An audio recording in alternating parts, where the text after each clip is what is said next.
Tienes la actualización de septiembre 2024 o superior. Entonces podrás activar el modo oscuro en Power BI. Vamos a configurarlo.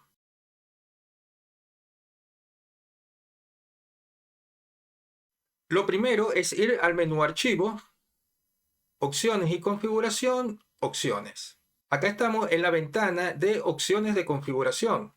En esta sección vamos a buscar la opción de configuración de informes. Hacemos scroll hacia abajo y la última opción dice elegir tema. Acá podemos escoger entre 4 opciones: predeterminado, oscuro, claro y configuración del sistema. Podemos seleccionar modo oscuro y hacemos clic en aceptar. Ahora podemos notar que la interfaz de Power BI está en modo oscuro. Podemos ver la vista de informes, podemos ver la vista de tablas, la vista de modelo y las consultas de DAX. Me parece genial esta actualización. Y ahora cuando tu cliente te pida modificaciones en el informe, tienes la posibilidad de colocarte en modo oscuro o modo de luz. Perdón, en modo claro. Escríbeme en los comentarios qué te parece esta nueva funcionalidad. Y si llegaste hasta acá, no te olvides de darle me gusta y suscribirte al canal si no lo has hecho. Nos vemos en un próximo video.